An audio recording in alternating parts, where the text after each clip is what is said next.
The first blow landed so suddenly that the diner seemed to gasp with him, a sharp intake of breath rippling through the bright midday room as an old man's head snapped to the side and his glasses skidded across the table. The word, "Shut up," hung in the air like a slap itself, loud enough to silence clinking forks and freeze conversations. In that instant, no one noticed the woman stepping through the glass doors, sunlight haloing her shoulders, just as no one noticed the small, worn metal pin beneath the old man's cardigan or the quiet dignity in his eyes that had once stared down far worse than a bully's rage. Before we go any further, if you believe in kindness, second chances, and standing up for those who can't always stand up for themselves, take a moment right now to like this video, share it with someone who needs hope today, drop a comment, and subscribe to the channel and stories. Your support helps these stories reach hearts that need them most. The diner was a familiar place to Harold Whitcomb, a corner booth he chose every Tuesday just after noon, when the sunlight poured in through the windows and warmed the red vinyl seats. It was part of his routine since his wife passed, a small anchor in days that sometimes felt too long. Harold was 81, his hands spotted and trembling slightly as he lifted his coffee, his posture bent but not broken. Beneath the soft cardigan and neatly pressed shirt was a spine that had carried a country's weight once, marching through mud and fear, standing watch when freedom felt fragile. But those days were quiet memories now, folded away like the flag that rested in a cedar box at home. Across from him sat no one, but that didn't bother Harold. He liked watching people, the way families leaned together, the way couples laughed over shared plates, the way sunlight danced on chrome and glass. It reminded him that life kept moving, that there was still warmth in the world. What he didn't expect was the man who stormed in moments later, anger radiating off him like heat from asphalt. The bully's name was Trent Calloway, though no one in the diner knew it then. They only knew his presence filled the room too loudly, his voice sharp, his movements careless. He bumped into tables, cursed under his breath, and when his path was blocked by Harold's chair as the old man carefully stood to adjust it, Trent snapped. He saw only a frail obstacle, not a life lived in service, not the decades of sacrifice etched into wrinkles. His frustration boiled over, and his hand lashed out. The strike wasn't meant to injure badly, just to intimidate, to remind the world who held power in that moment. But to Harold, it echoed with memories he'd tried to bury, sudden violence, the shock of it, the way time slows when you realize someone sees you as less than human. He tasted copper, steadied himself against the table, and felt the room's eyes on him, some wide with horror, others darting away in fear of becoming the next target. The manager froze behind the counter, torn between stepping in and staying safe. A young mother pulled her child closer. Someone whispered that they should call the police. But the seconds stretched, heavy and helpless, as Trent leaned in, face twisted with contempt, his words spilling out like venom. He didn't know Harold's name. He didn't know the weight of the metals hidden beneath soft fabric. He only saw an old man he could dominate. At that very moment, the woman who had just entered the diner stopped short. Her name was Mara Whitcomb, and the sight before her hit like a punch to the chest. She had come straight from a long morning of briefings, her blazer still creased from hours in a secure conference room, her mind full of threats and strategies meant to keep millions safe. But none of that mattered when she saw her father, her strong, gentle father, being humiliated and hurt in a place that had always been his small refuge. Mara's life had been built on responsibility. Raised on stories of duty and sacrifice, she had followed a path that demanded resilience and clarity under pressure.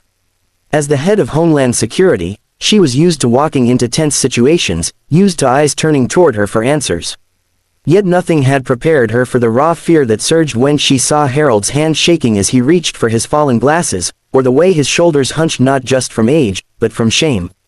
She moved without thinking, her heels striking the tiled floor, her presence cutting through the frozen air.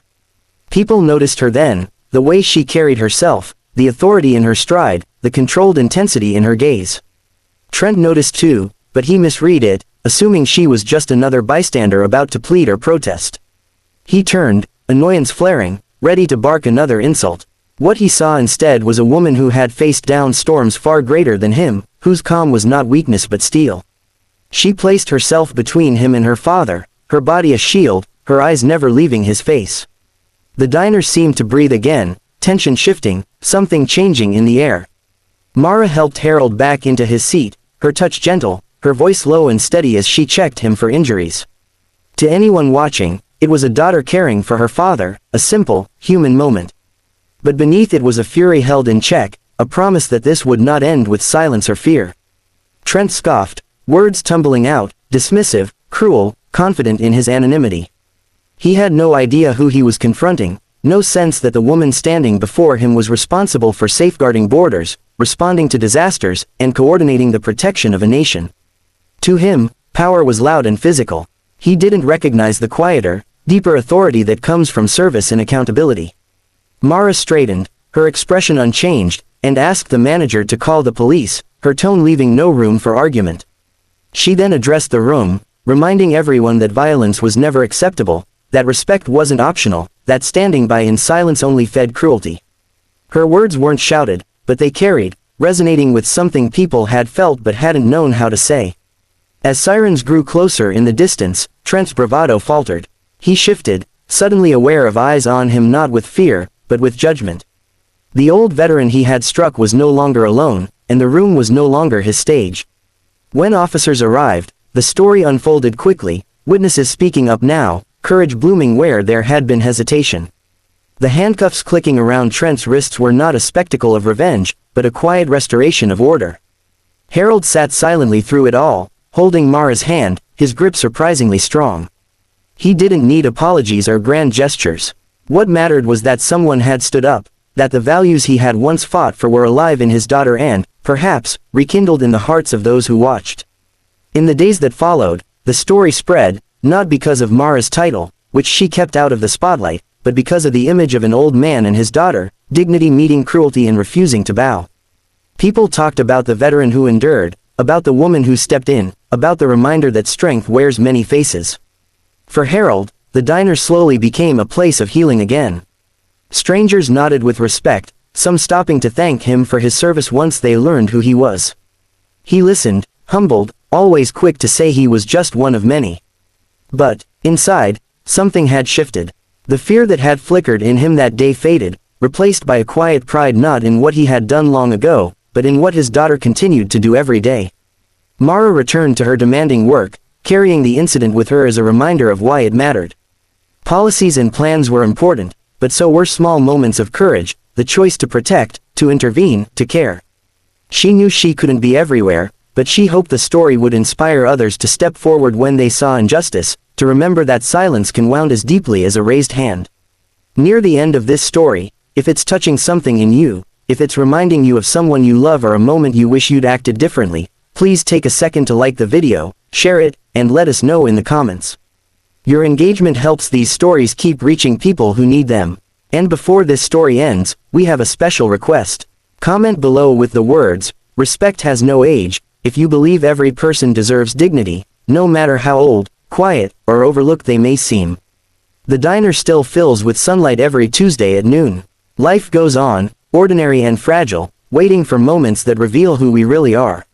Sometimes those moments come as cruelty, sudden and sharp. Sometimes they come as courage, stepping through a door at just the right time.